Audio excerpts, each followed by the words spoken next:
hang on a second. So you're saying that a customer doesn't publicly disclose 100% of the problems, challenges, and concerns they're facing at all times? 100%. What is the distinction between what they are trying to tell you versus what they are actually going through in their lived reality, right? Mateo, that is where the real sweet spot is. That is where, for me as a seller, have the greatest opportunity to win the customer, get their buy-in, and be the actual seller of selling our products.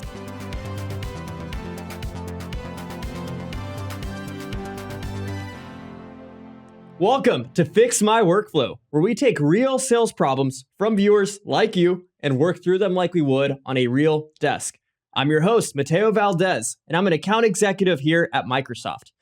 Today, I have the tremendous honor of being joined by Manasa Ramalinga, a cloud solution architect leader here at Microsoft.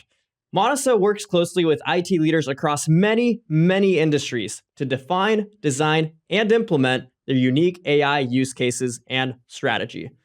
Manasa, there is nowhere I would rather be today than at this table in this podcast room with you talking about AI in sales. So thanks for being here. Thank you for that wonderful introduction, Mateo. And I'm super pumped to be here with you today as well. So let's get right into it if you don't mind. Let's do that. Awesome. So you may relate to this, but we're all told in sales to do our homework before a customer meeting. Whether that's LinkedIn, website, press releases, earnings calls, 1 billion gazillion tabs on multiple browsers to the point where, your computer crashes on you. Yeah. All those things, you got to run down the checklist, right? Do you relate to that? Yeah, very much so, because I'm a seller myself and I am asked to do that every now and then. But Mateo, that is not research. Let's be honest about it, right?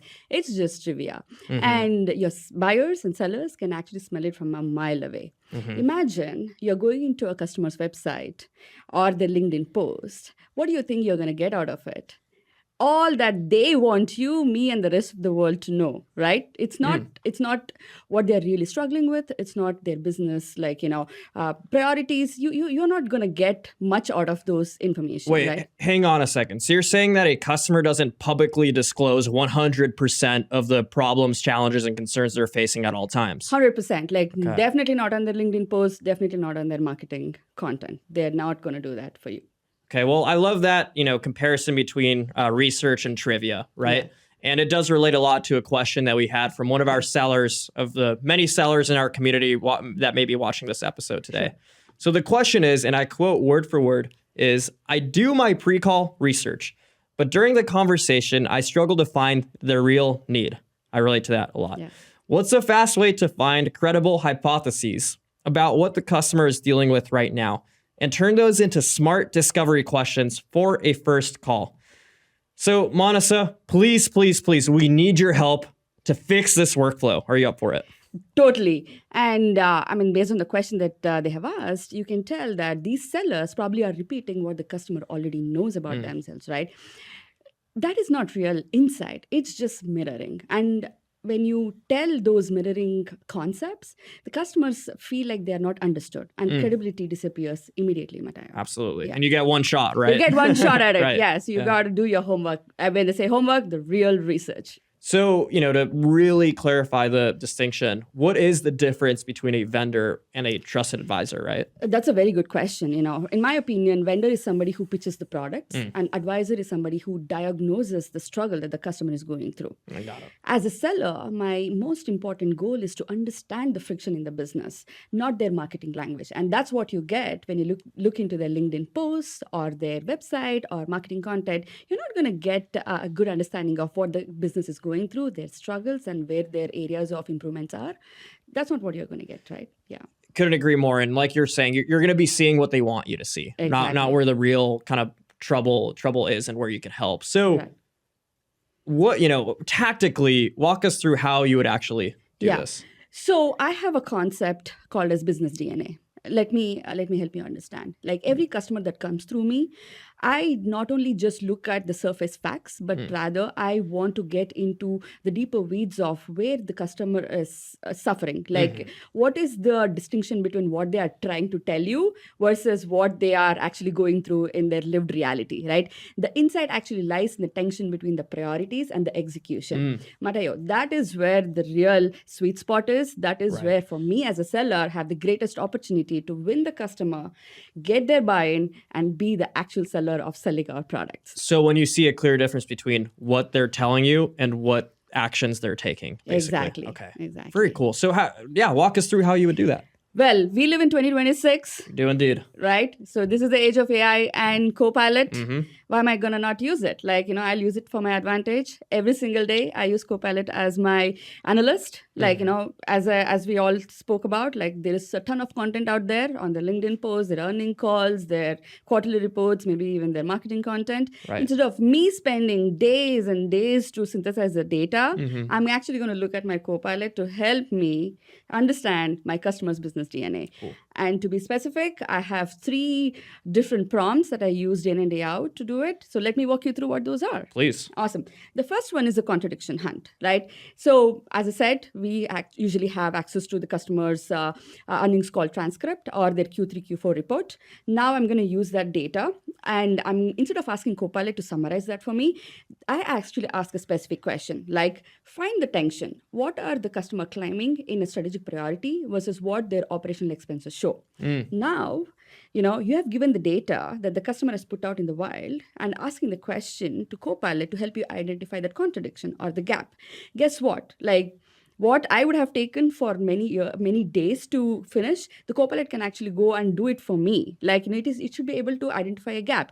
Recently, I had a customer where I had used the same prompt, right. And I understood that the customer is actually telling the shareholders and the world that they want to reduce their expenditures, and that's one of their biggest strategy. Right. But when we looked at the data with the help of Copilot, we saw that their R&D expenditures and others have actually skyrocketed. Right. The math ain't mathing. Math is not mathing right. there. Their priorities versus their execution is contradicting.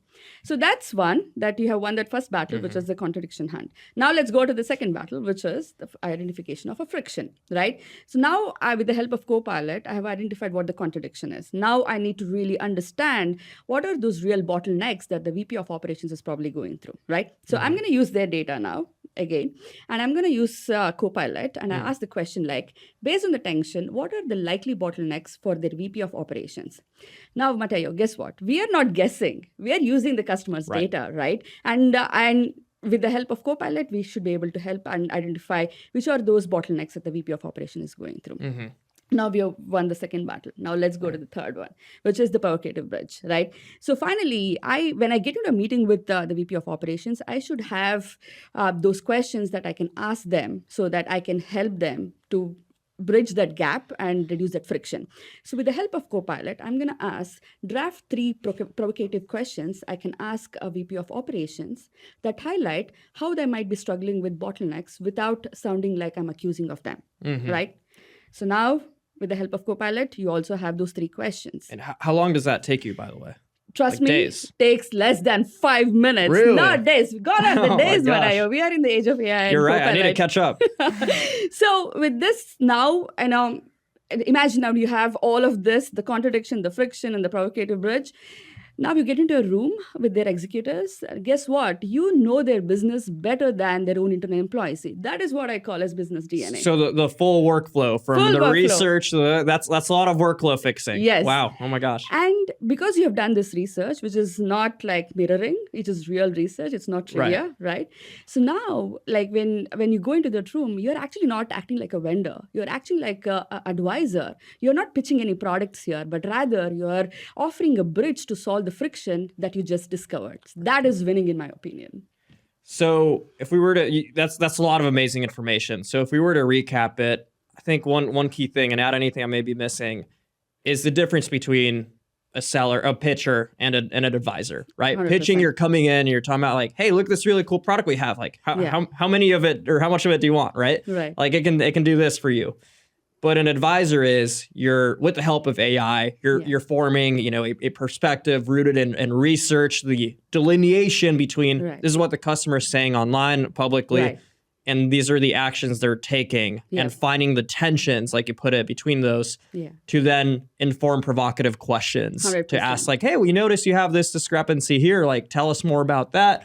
Is that true? Once they validate and tell you more about it, then now you have I would say, justification and the credibility to come in with a perspective on how that can match with what your company can offer and the value you can offer. And Mateo, all of this can be done with AI and Copilot. Like, as I said, it takes less than 5 minutes and you are super prepared and you are the rock star seller when you go with this information, and you will win the game and also you'll win the customer. Absolutely. Very well put. And your competitors are going to be doing it. If you're a seller, your competitive sellers are going to be doing it because it's as easy as you said it is. So why wouldn't they? The rest of the world is doing it, so you better get onto the same bandwagon. Absolutely. Right? Very, very well put. Well, Manasa, that was a lot of very useful information, especially as a seller myself. Selfishly, I've learned a lot. So thank you.